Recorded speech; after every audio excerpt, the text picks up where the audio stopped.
Hey everyone, I hope you all are doing great. So welcome to Vet It's You YouTube channel.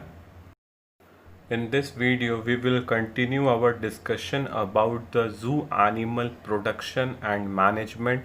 So let's get started. In this video, we will discuss about the conservation of wildlife in India. Basically, this is a very vast topic which include information about the geographical distribution of land in India along with the account of different animals which led to the formation of this rich diversity as well as the account of animals which are on the verge of extinction and what are the steps taken by the Indian government along with the international cooperation to save them. So without any further ado, let's continue.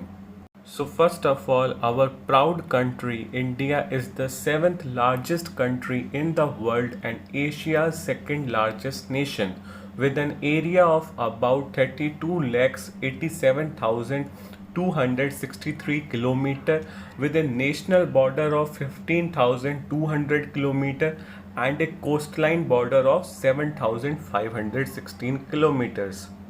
Basically, this point simply tells us about the total geographical area available in the India, along with the national border which is shared by different countries and about 15,200 kilometer and a coastline boundary of 7,516 kilometers.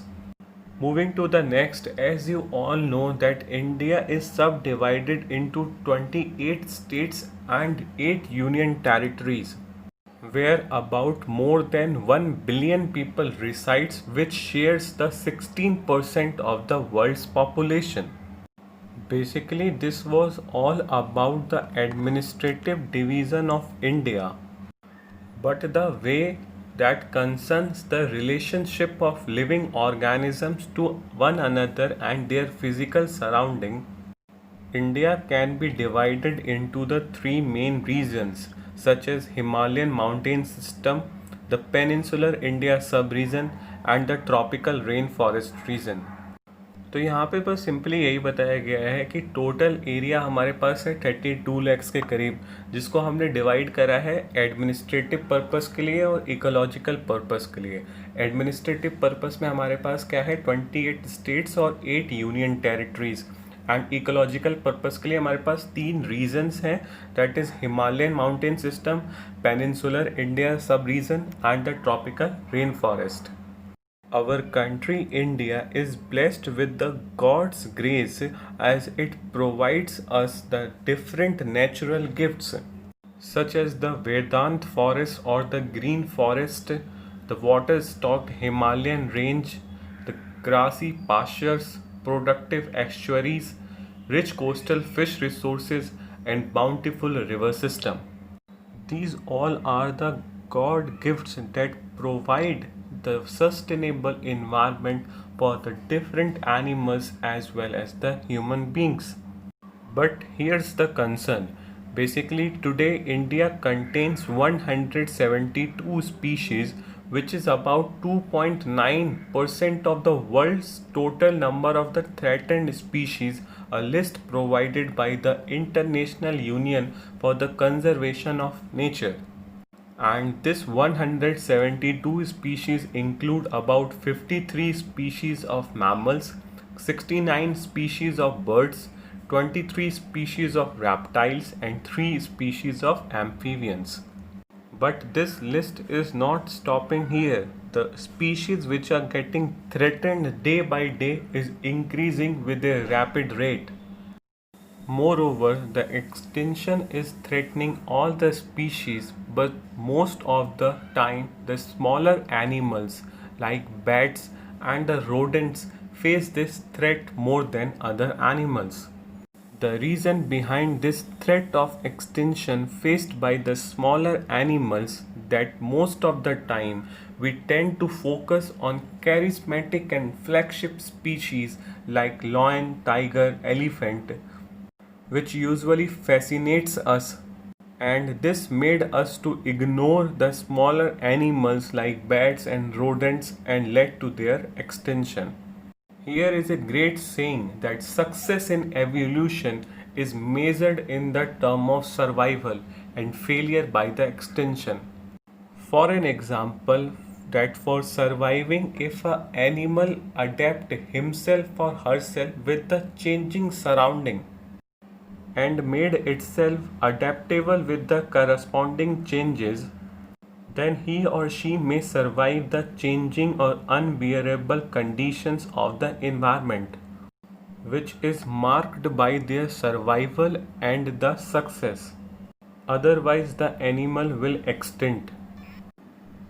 The reason behind the most recent extinctions can be attributed either directly or indirectly to the human demographic and technological expansion, commercialized exploitation of the species, and human caused environmental changes.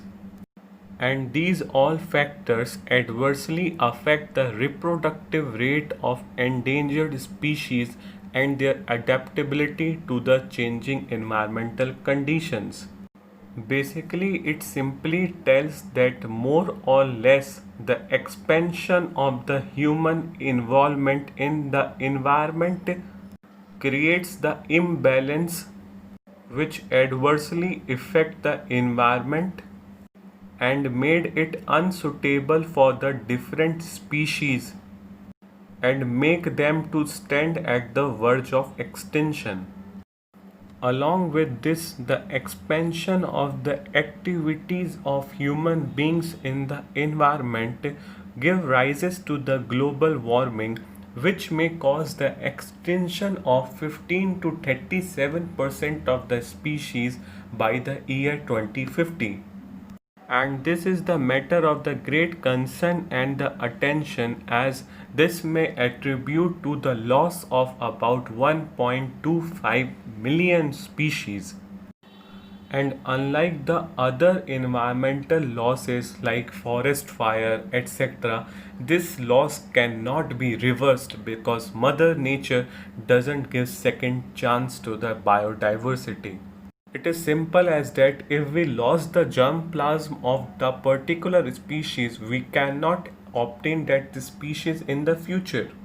Taking account of the loss of biodiversity, India is doing far better than the other countries, as India has launched an extensive protected area network of research institutions in which legislations, socio-economic factors along with the wildlife research are playing a great role, which focuses on the prevention of this loss. The Central Zoo Authority plays a key role with the zoos in programming research activities related to the conservation and propagation of the wild animals. Along with this, the future of conservation of the wildlife depend on the interaction between the captive or the confined animals with the wild one, which will somehow help in preservation of the biodiversity and genetic or the demographic variations of the species. And these activities should be quick and effective, as India still has 3% of the tiger population, 85% of the Asian rhino population, 80% of the Asian elephant population, and 100% of the lions population is under the category of the endangered species. So this topic of conservation of wildlife in India give us an insight about the demographic distribution of different species and what are the reasons that they are on the verge of extinction. That's all for this video. I hope you like it. We will continue the rest of the topic in upcoming videos. Please like, share, comment and subscribe to my channel Vet It's You. Thanks for the watching, an initiative by Ankit Kaushik.